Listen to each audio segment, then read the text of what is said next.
Hello दोस्तों, कैसे हैं आप। हमारी आज की कहानी है ध्रुव तारा।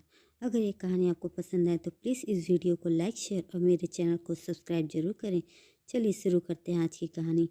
हम रोज रात आसमान में जगमगाते असंख्य तारों को देखते हैं। उनमें से उत्तर दिशा में दिखाई देने वाला सबसे चमकदार तारा हम सबका ध्यान आकर्षित करता है। सदा स्थिर नजर आने वाला वह तारा है ध्रुव तारा। ब्रह्मा जी के मानस पुत्र स्वयंभू मनु के दो पुत्र थे, प्रियव्रत और उत्तनपाद। राजा उत्तनपाद ने दो विवाह किए। उनकी पहली पत्नी का नाम सुनीति था और दूसरी पत्नी का नाम सुरुचि। दोनों रानियों से उन्हें पुत्र रत्न की प्राप्ति हुई। सुनीति के पुत्र का नाम ध्रुव रखा गया और सुरुचि के पुत्र का नाम उत्तम। उत्तानपाद दोनों राजकुमारों के प्रति समान प्रेम भाव रखते थे। रानी सुनीति भी अपने पुत्र ध्रुव की तरह उत्तम को भी अपना ही पुत्र मान स्नेह किया करती थी, किंतु सुरुचि के मन में सुनीति और ध्रुव के प्रति ईर्ष्या भाव था। एक दिन उत्तम अपने पिता की गोद में बैठा खेल रहा था। उत्तनपाद उसे प्रेम से सलाह रहे थे। जब ध्रुव वहां पहुंचा तो उसका मन भी पिता की गोद में बैठने के लिए मचल उठा। वह भी जाकर अपने पिता की गोद में बैठ गया। उसी समय रानी सुरुचि वहां पहुंच गई। उसने जब ध्रुव को अपने पिता उत्तनपाद की गोद में बैठा देखा तो चिढ़ गई और खींचकर ध्रुव को गोद से उतार दिया। फिर अपने कटु वचन से ध्रुव को आहत करते हुए बोली, अपने पिता की गोद में और इस राज के सिंहासन पर बैठने का अधिकार केवल मेरे पुत्र उत्तम का है। सुरुचि के कटु वचन सुनकर ध्रुव का बाल मन दुखी हो गया। वह दौड़कर अपनी माता सुनीति के पास गया और रोते हुए सारी बात बता दी।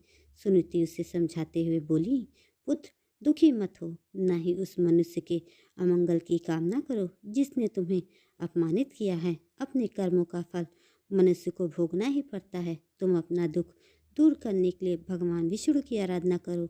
उनकी कृपा से ही तुम्हारे पितामह को मोक्ष की प्राप्ति हुई थी। वे दुख हरता हैं, अब वे ही तुम्हारा दुख दूर करेंगे। माता की बात से बालक ध्रुव के कोमल मन में भगवान विष्णु के प्रति भक्ति भाव जागृत हो गया। तत्काल गृह त्याग कर वध वन की ओर प्रस्थान कर गया।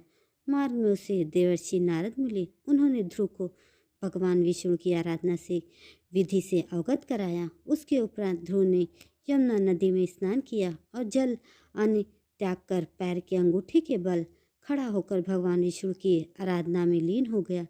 समय व्यतीत होने के साथ उसके तप के तेज में वृद्धि होने लगी, जो तीनों लोक में पहुंच गई। उसके अंगूठे के भार से पृथ्वी दबने लगी। उसका कठोर तप देख भगवान विष्णु को उसके समक्ष प्रकट होना ही पड़ा।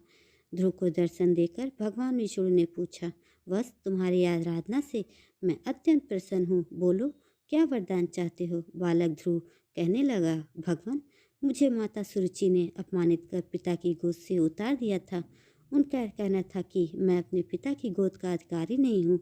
माता सुरुचि की इस बात ने मेरे अंतर्मन को आहत कर दिया था और मैं भागा भागा माता सुनीति के पास अपनी व्यथा सुनाने गया तो उन्होंने मुझे आपकी शरण में आने का परामर्श दिया। मैंने आपकी आराधना आपकी स्नेह प्राप्ति के लिए की है प्रभुवर। आप जगत के तारणहार हैं। आपकी दृष्टि में सृष्टि के समस्त प्राणी समान हैं। पिता की गोद से उतारे जाने के बाद मैंने प्रण लिया था कि अब मैं केवल आपकी ही गोद में बैठूंगा।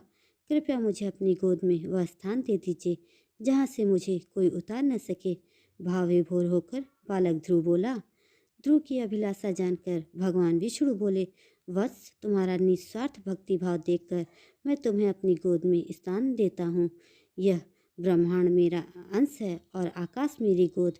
तुम मेरी गोद आकाश में ध्रुव तारा के रूप में स्थापित होगे। तुम्हारे प्रकाश से पूरा पूरा ब्रह्मांड जगमगाएगा। तुम्हारा स्थान सप्त ऋषियों से भी ऊपर होगा।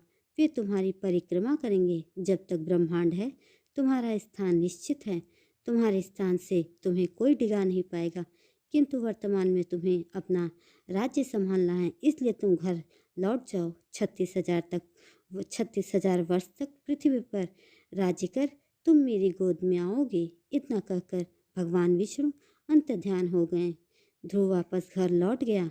कुछ वर्ष उपरांत राजा उत्तरापाद अपने राजपाट ध्रुव को सौंपकर वन चले गए। भगवान विष्णु के वरदान अनुसार पृथ्वी पर 36,000 वर्ष तक धर्मपूर्वक राज्य के करने के उपरांत ध्रुव आकाश में ध्रुव तारा बनकर सदा के लिए अमर हो गया।